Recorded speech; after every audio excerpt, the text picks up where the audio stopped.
13장 17절 한 절 말씀입니다. 우리 같이 한 목소리를 읽겠습니다.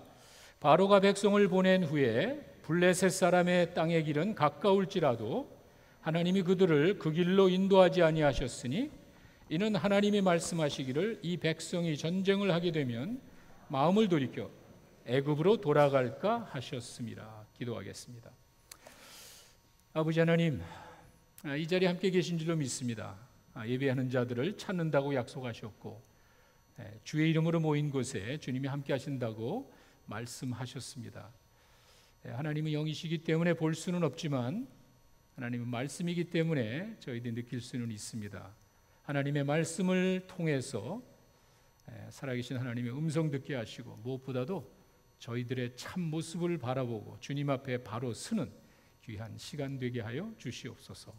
예수님의 이름으로 기도했습니다. 아멘. 여러분, 성경에서 나오는 광야가 어떤 모습이죠? 저희가 상상은 해볼 수 있습니다. 광야 사막을 다녀오신 분도 아마 더러는 있을 겁니다. 그런데 저희 기독교는요, 역사입니다. 저희가 말하는 광야 40년은요, 실제로 사람이 그 가운데 살았던 역사입니다. 그래서 저희는 믿어지지가 않으니까 기도하지만 유대인들에게는 이것이 그들이 믿는 자기들의 역사입니다. 그러면은 정말 이스라엘 백성들이 40년 동안 광야에서 헤맸다 그러는데 그 모습이 어떤 모습일까? 제가 말로 설명할 길이 없어서 사진을 제가 몇 개 한번 좀 찾아봤습니다. 이 광야입니다. 여기서 생활을 했습니다. 40년을. 또 보시기 바랍니다. 더러는 산도 있습니다. 그러나 여러분, 산을 자세히 보시면은요, 이 노스캐롤라이나에서 우리가 볼 수 있는 그런 산하고는 전혀 다릅니다. 나무 한 폭이 없고요, 풀 한 폭이 없고요. 나무 한 그루 없는 이유는요, 물론 비가 안 오고 덥기 때문에 그렇습니다. 그러나 산은 있습니다. 또 보시면은요, 이제 확실하지는 않지만 이렇게 광야 생활하다가 하나님께서 모세를 부르셔서 새로운 백성들이 살아가야 될 지침을 주셨죠. 그 산으로 오라 그랬는데 아마 저 깊은 산중이 아니겠는가. 그런 곳에 모세가 가서 하나님께 이제 말씀을 받습니다. 자, 이런 계곡 이렇게 구석구석을 이제 여러분 보시는데 사실 저런 산 깊숙한 곳에 가면은요, 물이 흐르고요, 비가 와서 고였던 물이 흐르는 그 주변에는 풀이 있겠죠. 그러니까 목자가 양들을 인도하는 거는요, 이런 돌짝밭을 걸어가고 그 양들의 풀 뜯어먹는 모습을 보면은 그 바위돌에 정말 한두 개 나는 그 풀을 뜯어먹으려고 양들이 먹을 게 없으니까 그러다가 이빨을 다치고 그런 경우를 많이 봅니다. 이런 지역을 가다가 깊숙한 계곡에 들어가면은 물이 있고 그곳에 목초가 있습니다. 이거는 아무도 모릅니다. 양들은 알 길이 없습니다. 목자가 알아서 인도한다는 이제 그런 배경입니다. 어디를 봐도 아무것도 없습니다. 이런 곳에서 이스라엘 백성들은 40년을 살았습니다. 이게 벌써 수천 년이 지났지만 이 모습은 변함이 없습니다. 나무가 있기는 있어도 이렇게 말라 이제 비틀어진 나무밖에 없습니다. 자, 끝이 보이지 않죠. 저런 황량한 벌판, 그리고 저 산중 어디에선가 하나님이 모세를 부르셨고 모세는 그곳에서 하나님의 말씀을 받았습니다. 이런 지형입니다. 곳곳에 어느 정도 바위돌과 산은 있지만 사람이 살만한 그런 환경은 분명히 아닙니다. 모래성같이 이렇게 나와 있죠. 특이한 지역이기도 합니다. 어디를 봐도 풀 한 폭이 없는 정말 이렇게 그 네바다 네게부 사막으로 이렇게 들어가 보면은요, 정말 한 폭이 풀도 없을 정도로 우리가 지나가고 나면은 뒤에 온 흔적이 없어집니다. 모래바람이 불어서 길도 나지가 않습니다. 그런 모습들입니다. 광야 모습이죠. 이게 돌짝밭이 많은 이유는 이제 그 주변에 광야로 나가면은요, 돌로 쳐 죽여라. 그거는요, 즉석에서 처형하라는, 어디든지 돌이 널려 있으니까 쉽게 사람을 쳐 죽일 수 있는 그런 환경을 또 말해줍니다. 여러분 보셨죠? 여러분 그곳에서 얼마나 사실 수 있을 것 같습니까? 정말 그런 광야 같은 곳에 내가 들어가 있다면은요, 여러분 생각에 얼마나 버틸 수 있을 것 같습니까? 내가 그 광야로 가면은요, 내 건강합니다. 내 건강 가지고 얼마나 갈 수 있을 것 같습니까? 여러분이 지식이 있고 경험이 있습니다. 내가 가지고 있는 지식과 경험 가지고 이 광야에서 얼마나 살겠습니까? 내가 돈이 많습니다. 지위가 높습니다. 내 레퓨테이션이 있습니다.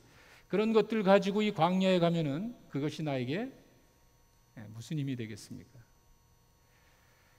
우리는요, 성경에 나와 있듯이 때로는 광야와 같은 인생길을 가는 사람들입니다.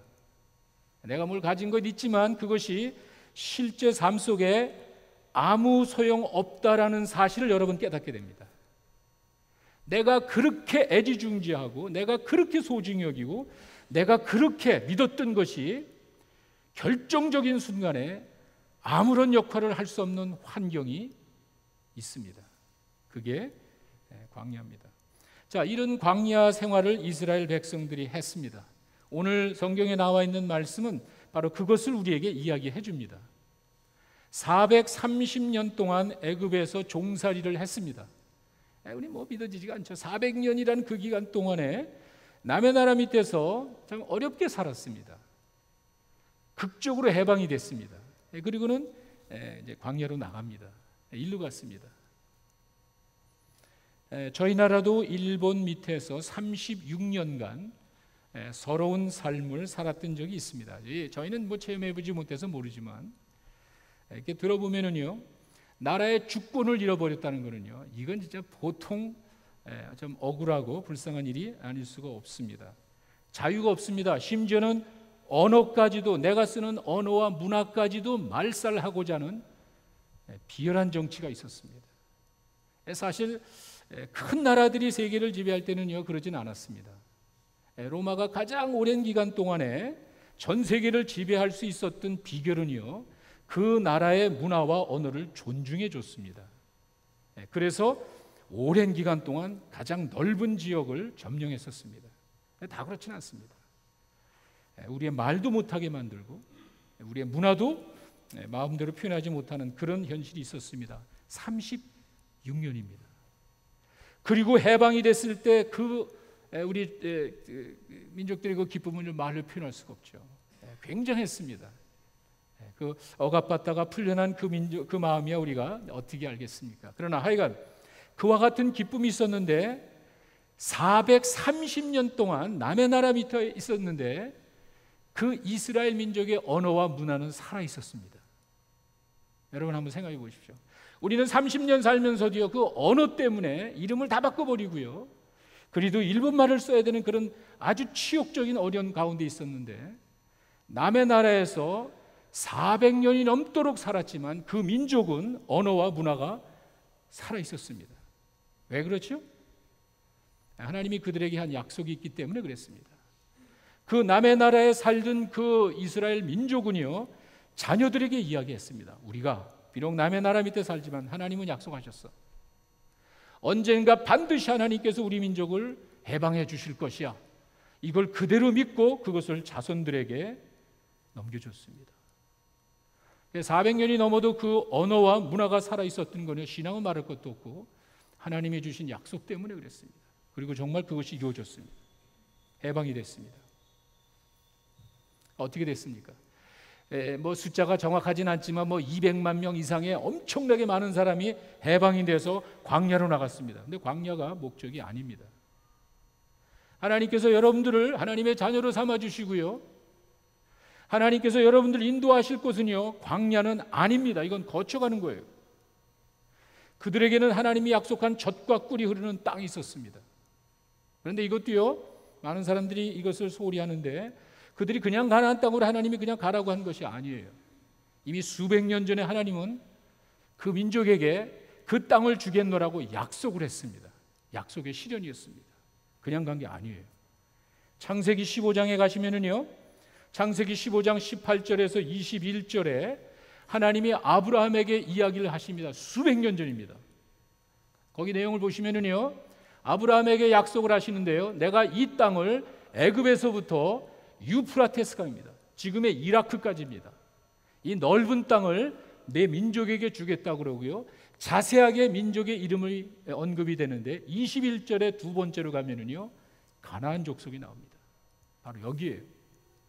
하나님께서는 오래전에 아브라함을 부르셔서 그 아브라함으로 인한 큰 민족을 이루고 아브라함 민족을 통해서 여러 민족을 복주시겠다고 이야기했을 때 땅을 약속하셨습니다.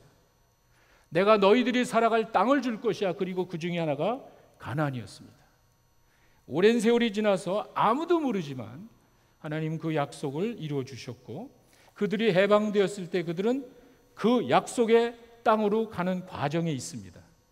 이게 지금 오늘 본문에 읽어드린 내용입니다. 그런데 재미난 거는요, 오늘 내용을 제가 다시 한번 읽어드리겠습니다. 가까울지라도 백성을 내보낸 다음에 가까울지라도 하나님이 그 길로 인도하지 않았대요. 여러분 이제 잘 기억이 안 날 겁니다. 제가 또 사진을 하나 준비했습니다.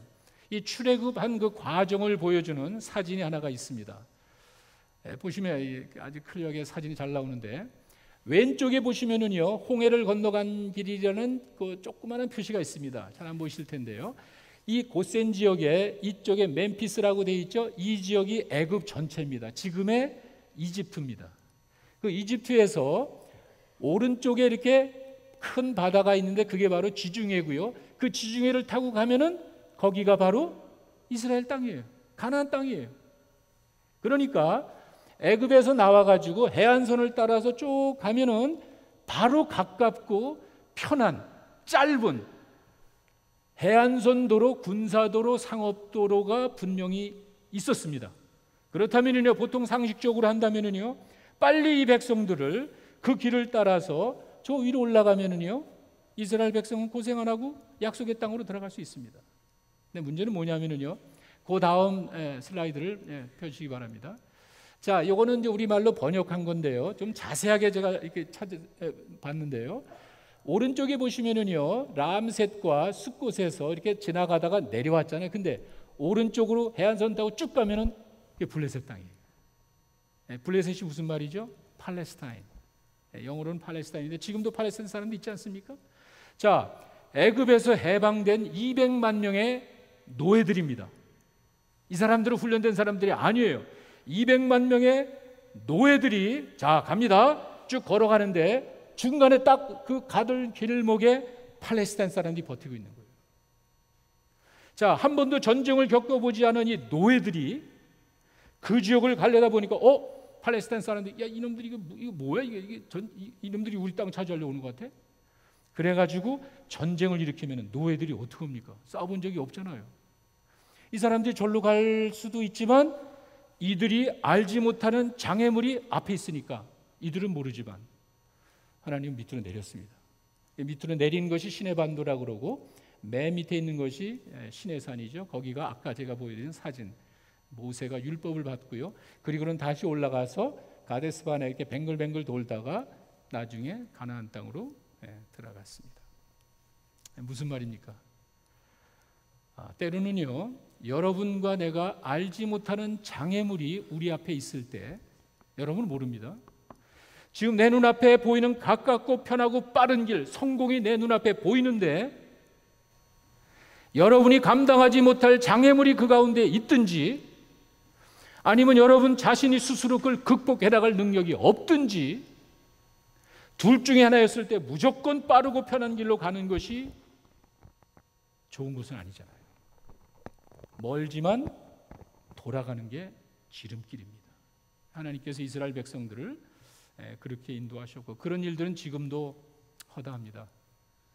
지금 내 눈앞에 보이는 내 지혜와 판단으로 봤을 때 이렇게 하면은 반드시 일이 잘 될 것 같고 이렇게 하면은 좀 내가 편할 것 같고 행복할 것 같은데 누가 합니까? 그 편안하고 순탄하고 빠른 길 가운데 여러분이 감당하지 못하고 여러분이 할 능력이 없는 그런 상황이라면요, 하나님께서는 그저 가라. 내가 저 좋은 길 줬는데 네가 어떻게 되니 가라 해가지고 여러분들이 고통을 겪기보다 오히려 멀지만 광야로 이끌어서 여러분들의 삶을 인도한다는, 정말 우리에게 이런 일이 일어나지 않았으면 하는 일들이 많습니다. 정말 이런 것들은 정말 피해 주셨으면 좋겠습니다. 왜 자꾸 나에게 이런 어려움을 주십니까 하는 일들은 지속적으로 옵니다. 그런 일 안 겪은 분이 여기 계십니까? 내가 원치 않는 불행한 그런 일을 한 번도 겪지 않은 분이 여기 누가 있겠습니까? 우리는 가다 보면은 산 넘어 산으로 그런 수없이 많은 어려움을 겪게 되어 있잖아요. 그리고 여러분, 그 어떻게 우리가 감당합니까? 아까 보셨죠? 내 능력 가지고, 내 가진 것 가지고 아무 소용없는 상황이 얼마나 많습니까? 내가 가지고 있는 그 많은 것 가지고 떨어지는 낙엽을 바라보고만 있는 것이 인간 아니에요. 아무리 내가 많은 것을 가지고 있었다 하지만은 죽어가는 생명을 쳐다보고만 있는 게 우리 인간 아니에요. 그렇기 때문에 하나님께서는 그 가운데서 옮겨서 우리가 알지 못하는 하나님의 뜻을 이루시고 여러분들이 보다 성숙하고 강한 그러한 삶을 살 수 있도록 하나님이 옮기시는 경우가 있다는 거예요.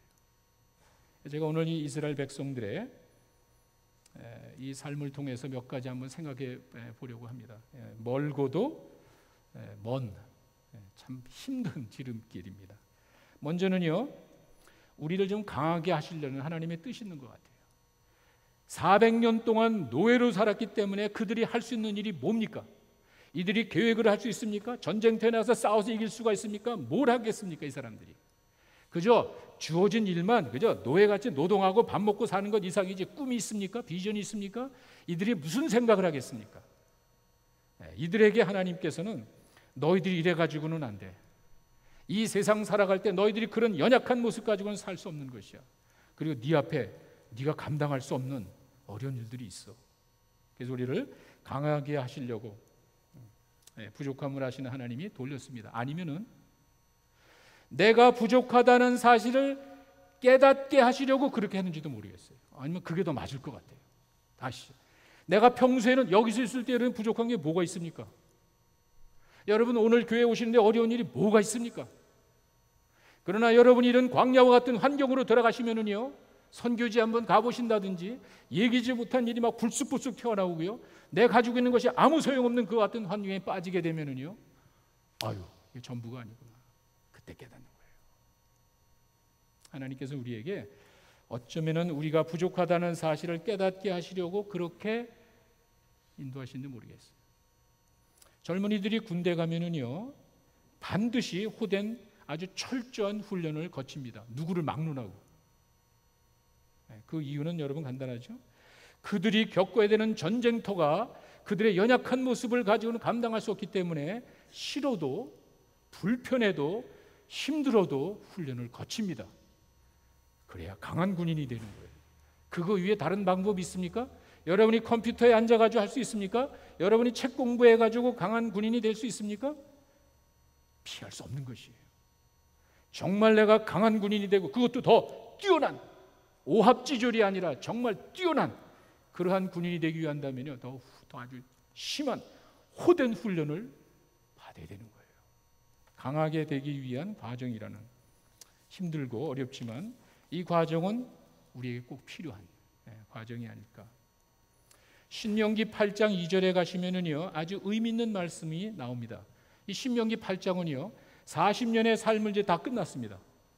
40년 동안 광야 살고 이제 새로운 땅으로 갈 때 이 40년 동안 있었던 일들을 다시 리마인드 시키면서 새로운 제너레이션에게 이야기합니다. 보세요. 내 하나님 여호와께서 이 40년 동안 너에게 광야길을 걷게 하신 것을 기억하라. 여러분, 하나님을 믿지 않는 사람들에게는요, 인생의 삶이 재수없고 우연이고 기분 이거 뭐 진짜 별 의미도 없는 것 같지 모르지만 하나님과 함께하는 인생은요, 절대로 그렇지 않습니다. 한번 뒤돌아보세요. 하나님이 내 삶을 어떻게 인도하는지 한번 보세요. 이스라엘 백성이 40년 광야의 생활이 헛된 게 아니라는 거예요. 그 40년 한번 기억해봐라. 왜 했는지 알아? 너를 낮추고 너를 시험하사 내 마음이 어떠한지, 그 명을 지키는지 안 지키는지 어떻게 합니까? 여러분이 하나님을 잘 사랑하고 잘 섬기는지 우리가 어떻게 합니까? 예배드리는 여러분 모습 가지고, 여러분 뭐 찬양하는 그 모습 가지고 야 그렇게 할 수 있습니까? 여러분 성경 공부하는 그 모습 가지고 아 이 사람 열심히 큐티하고 열심히 기도하고 그 모습 가지고 여러분 알 수 있습니까? 아니잖아요. 훈련은 그게 아니잖아요. 이스라엘 백성이 하나님의 자녀로서 정말 하나님만을 의지하며 사는 백성인지 좀 아시려고, 그것이 어떻게 나타나는지를 좀 아시려고 하나님께서는 이스라엘 백성들을 광야로 내보냈습니다. 겸손하게 낮추고 여기 나와 있는 이 테스트라는 단어보다는요, 제가 이걸 다른 책을 한번 찾아보니까 영어로 프루브, 이제 입증한다는 그런 말이 있어요. 이들은 이미 하나님의 자녀입니다. 이들은 이미 하나님의 백성입니다. 그렇다면 내 안에 있는 그 믿음을, 하나님을 의지하고 따르는지를 입증하라는 거예요. 어떻게 입증하죠? 내가 내 삶 속에서 보여주는 것 아니면 입증할 길이 없는 거예요. 내가 내 삶 속에 부닥치는 어려운 환란 가운데서 내가 부딪혀 봐야, 아하, 이 사람이 정말 하나님을 사랑하는구나, 이 사람은 정말 하나님을 의지하는구나가 드러나는 거예요. 여러분, 광야가 헛되지 않은 거예요. 이 과정을 통해 우리를 강하게 하시고, 그 과정을 통해서 우리 마음속에 무엇이 있는지 스스로 깨닫게 하시려고, 보여주시려고. 불편하지만 그런 과정을 거쳐가야 됩니다. 제가 가끔 여러분들에게 이야기를 하죠. 구정물의 그 비유가 자꾸 생각이 나요. 식당에 가면 옆에 음식 찌꺼기 갖다 버리는 구정물 통이 있습니다. 그냥 보면 뭐 그냥 물 떠 있고 아무것도 안 보이잖아요. 평소에는 그냥 평온하잖아요. 작대기 하나를 가지고요, 막대기 하나를 가지고 그 구정물 통에다가 집어넣고 한번 휘저 보세요. 뭐 썩은 껍질, 뼈 따고 음식 찌꺼기, 뭐 별 이쑤시개 별 지저분한 게 다 나옵니다. 평소에는 아무렇지 않아요. 내 인생의 회오리 바람이 한번 불어보세요. 예수님이 말씀하시고 난 다음에 산상순의 그 좋은 이야기 하시고 난 다음에 이야기하지 않습니까? 내 삶의 터전을 한번 흔들어 보세요. 내 믿음의 뿌리가 어디 있는지 한번 흔들어 보세요. 내 삶의 회오리 바람이 불어닥치면 여러분 어떻게 됩니까? 그때 나오는 거예요. 그때 여러분이 정말 주님을 사랑하는지 그때 알 수 있는 거예요. 그때 여러분의 믿음이, 내가 정말 주님 찬양하고 주님 사랑하는 그 모습이 그때 프루브, 입증이 되는 거예요. 광야는 그와 같은 의미가 있었습니다. 성경의 위대한 인물들이 그런 과정을 거쳤습니다. 모세가 40년 동안 왕궁에서 이 왕자로서 누릴 것 다 누리며 살 때는요, 한 사람의 이스라엘 백성도 구원하지 못했습니다. 내가 가진 권력과 재능과 지식 가지고는요 아무것도 못했습니다. 그리고는 광야로 가서 어떻게 보면 무의미한 것 같은, 내가 그런 경험한 것이 아무 쓸모없는 것 같은 그런 낮은 데로 내려가고 난 다음에 하나님께서 모세를 탁 부르니까 내가 어떻게 합니까? 전에는 어떻게 했죠?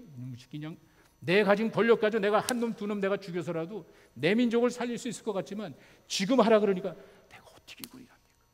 낮아진 거예요. 겸손해진 거예요. 자기 자신을 비로소 깨닫게 된 거예요. 그때 하나님께서 모세를 들어서 이스라엘 민족을 해방시켜 주셨습니다. 바울은 어떻습니까? 정말 우리 기독교에 이런 사람이 있다는 게 저는 자랑스러워요. 기독교 이렇게 무식한 종교가 아니라는 것을 입증해 주는 사람이에요. 정통 유대인 가정의 배경을 가진 사람입니다. 자기 배경을 자랑할 때는 우리말로 꿀릴 게 하나도 없는 사람이에요.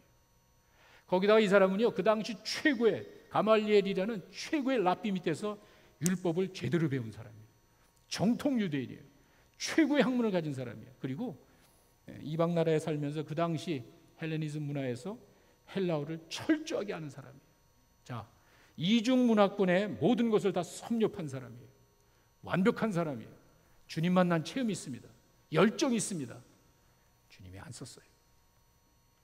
아무리 배경이 좋고 아무리 지식이 많고 아무리 이 사람이 뛰어난 재능을 가지고 있다 할지라도, 열정이 있다 할지라도 하나님은 바울을 쓰지 않았습니다. 어떻게 했죠?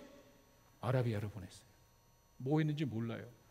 다소의 자기 고향으로 쫓겨갔어요. 뭐 했는지 몰라요. 그건 중요한 게 아니에요.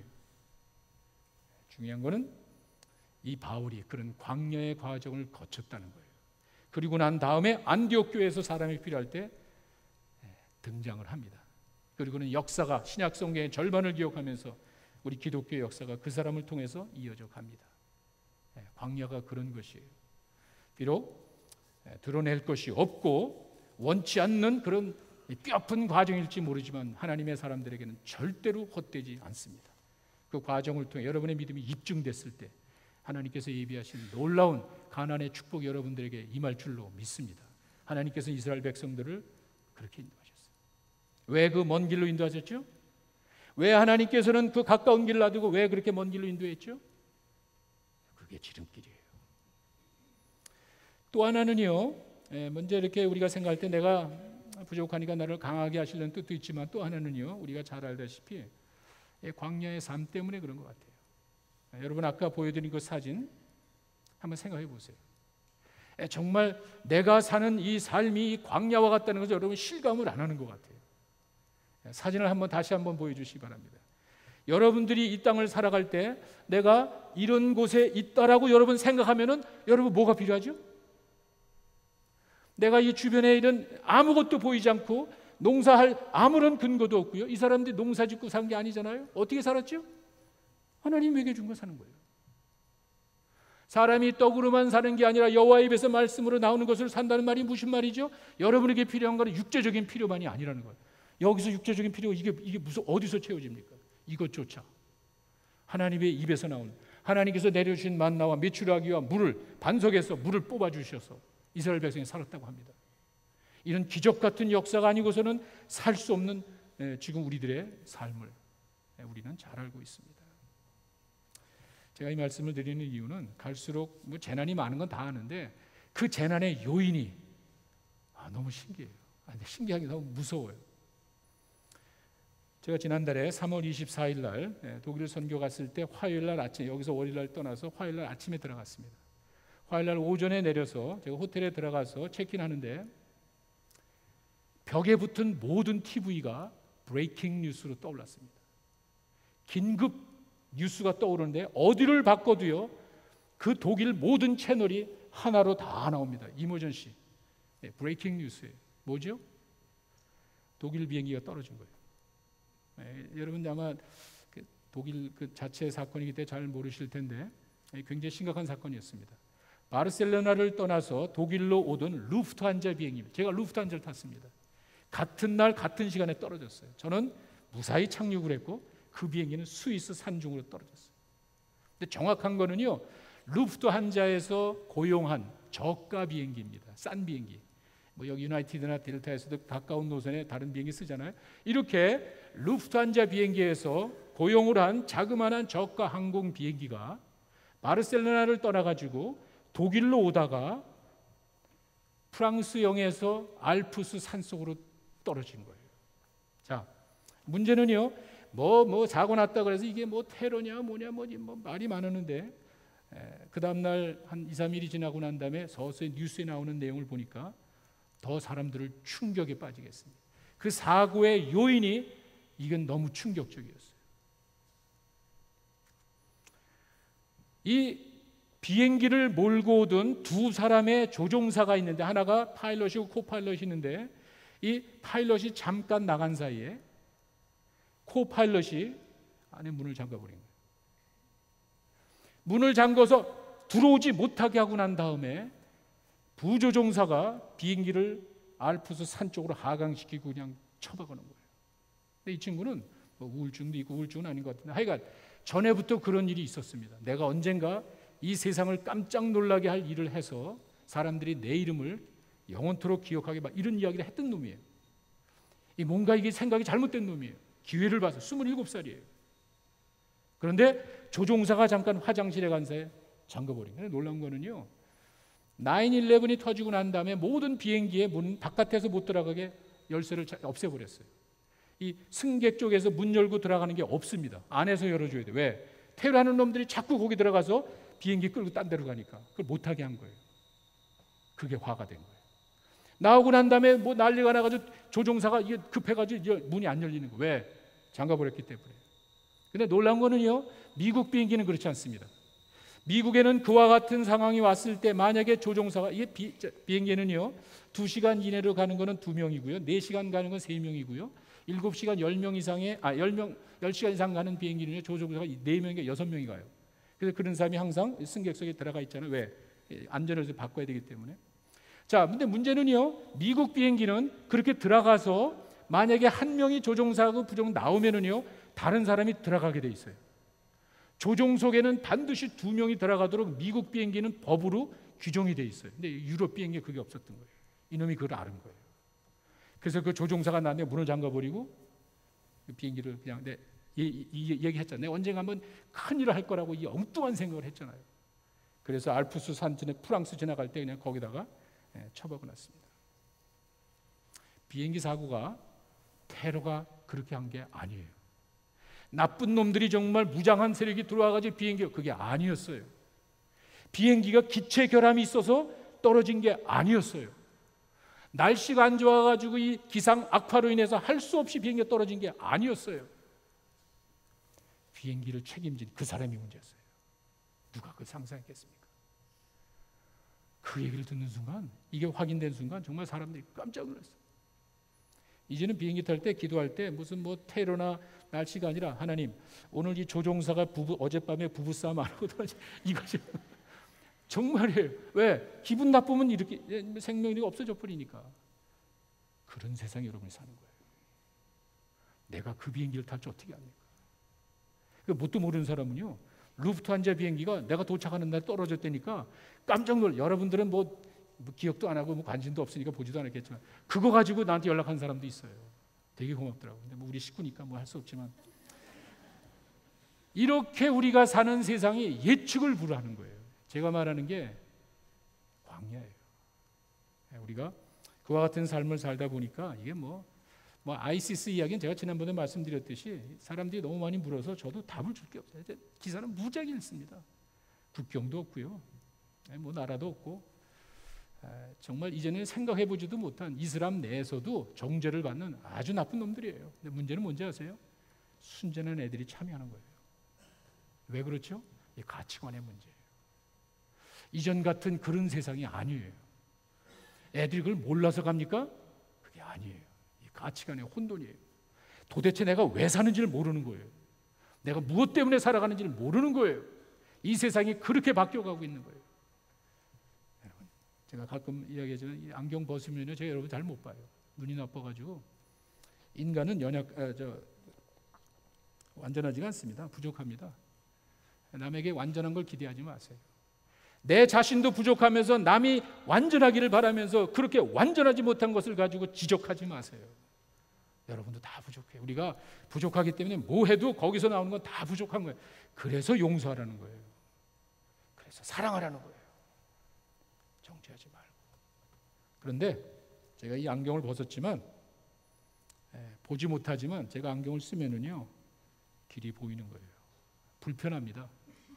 안경이 내 삶 속에 뭐 운동할 때도 부족하고요, 불편해요. 없으면 뭐 전기불도 시계도 안 보이고 불편. 그러나 안경이 없으면은요, 우린 인간은 부족하기 때문에 제대로 세상을 못 보는 거예요. 그러니까 그런데 조인을 하는 거예요, 아이들이.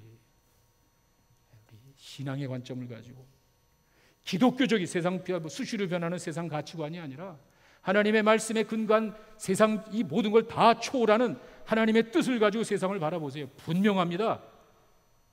갈 길이 정확합니다. 흔들림이 없습니다. 미래가 보이는데 어떻게 흔들립니까? 이게 광야를 살아가는 우리들의 모습이 아닌가 싶습니다. 우리가 이 땅을 살아가면서 그런 연약한 감당할 수 없는 일들이 있을 때 하나님께서는 우리에게 멀지만 안전한 길로 여러분들 인도하시고 훈련시키신다는 그런 말입니다. 어린아이가 테니스를 보니까 재밌어서 자기가 테니스를 좀 치고 싶대요. 아버지가 야, 그거 굉장히 힘들어. 그게 쉽게 하는 게 아니야. 아이 뭐 한번 해보겠다. 그리고 거기다 덧붙여가지고 자기가 자기가 하여튼 테니스 선수가 되고 싶대. 아이, 애가 테니스 치는 것도 힘든데 거기다 선수가 되겠다는데 아버지가 그 뜻이 기특하니까 그래? 한번 해봐라. 그래서 아버지가 레슨을 시켜줬어요. 왜냐면 열심히 합니다. 어린애가 그냥 탁 받아치는데 공이 넘어갑니까? 내가 아무리 뻥뻥 쳐도 이놈은 공이 자꾸 네트에 뚝 걸리면 네트에 공이 넘어가질 않는 거예요. 한 10개 때리면 한 8개는 그냥 걸려버리고 한 2개 넘어가고. 이놈이 불평하는 거야. 저는 뭐 네트에 걸려서 싫다는 거야. 네트가 있어가지고 안 넘어가니까 때려치우겠대. 그래? 그럼 네트를 내려줄게. 네트를 내려줬어요. 테니스 할 때 네트를 내리고 이 어린아이가 테니스를 합니다. 처음에는 재밌는, 왜? 걸리는 게 없잖아. 근데 여러분 어떻겠어요? 그게 무슨 테니스냔 말이에요. 네트를 내리고 치는 테니스가 무슨 의미가 있냔 말이에요. 내가 테니스 선수가 되겠다면요, 네트 없이 어떻게 선수가 되냔 말이에요. 우리 인생을 살아가는데 이러한 광야의 과정은요, 어쩔 수 없는 거예요. 강하게 하기 위해서. 내가 거쳐가야 되는 그 인생의 이 광야 길이 너무 험난하기 때문에 불편해도 가야 되는 거예요. 여러분, 인간관계라는 게 그렇습니다. 참 힘들어요. 정말 여러분이 이 땅에 살면서 제가 봤을 때는 정말 힘든 게 인간관계인 것 같아요. 여러분 잘 기억하십시오. 그 과정이 하나님께서 나를 온전한, 강한, 하나님이 원하시는 그러한 일꾼으로 만드는 과정이기 때문에 광야로 들어갔다면은 여러분 성실하게 그 과정을 이겨서 하나님의 사랑받는 귀한 일꾼 되시기를 간절히 축원합니다. 여러분 신명기에 가시면은요, 재미난 게 8장 16절에 이런 말이 있습니다. 내 조상도 알지 못하는 만나를 광야에서 내게 먹이고 너를 낮추고 너를 시험한 것까지만 보지 마세요. 이건 불편한 거예요. 이거 힘든 거예요. 그 다음에 뭐라고 그랬죠? 마침내 너에게 복을 주려 하심이라. 우리에게 이런 어려운 환난을 주는 거는요, 이 신명기 8장 16절에 나와 있듯이 내를 낮추고 시험하는 과정이 고통스럽지만 마침내 너에게 복을 주기 위함이에요. 힘드시죠? 인간관계로 삶의 어려움 가운데 여러분 힘드시죠? 부인할 수 없습니다. 꼭 기억하십시오. 그렇게 하는 목적은 여러분들에게 복 주시기 위해서. 이스라엘 백성이 그런 과정을 거쳐서 가나안 땅에 들어갈 때 온전한 삶을 살게 하기 위한 준비 과정에 결국에 여러분들에게 유익을 주기 위한 사실이라는 것 기억하십시오. 광야의 과정을 성실하게 이끌어가는 여러분 되시기 바랍니다. 신명기 8장 3절에 가시면은요, 또 이런 말이 있습니다. 아까 제가 읽어드린 그 말씀의 그 뒤로 가시면은 그런 광야의 과정을 거친 목적이 사람이 떡으로만 사는 것이 아니라 하나님의 입에서 나오는 말씀으로 사는 것을 깨닫게 하려 합니다. 이런 말이 있습니다. 여러분 이 세상에 사는데 이 밥만 먹고 배불러서 만족하는 사람이 어디 있습니까? 짐승이지. 내 가진 그것 가지고 만족하는 사람이 도대체 어디 있습니까? 사람이 떡으로만 사는 게 아니잖아요. 우리 이 세상이 그런 아주 그냥 간단하게 심플하게 살아가는 게 아니잖아요. 어떻게 할 수 있습니까? 광야로 가야 하는 거예요. 그 아까 보신 그 광야고 황량한 상황에 내가 거기서 뭘 합니까? 하늘에서 만나를 내려주신 것조차 하나님의 입에서 나온 거예요. 나에게 그런 식량을 얻게 해주신 것조차 하나님의 은혜라는 거예요. 이렇게 해서 하나님을 깨닫게 하시기 위한. 사랑하는 성도 여러분, 우리는 지금 멀고 긴 지름길을 가고 있습니다. 때로는 멀게 보이지만 그것이 안전합니다. 때로는 힘들지만 그것이 우리에게 유익이 됩니다. 하나님의 선하신 뜻을 깨닫고 연단의 과정을 통해 하나님이 예비하신 축복을 맛보는 여러분 되시기를 간절히 축원합니다. 기도하겠습니다.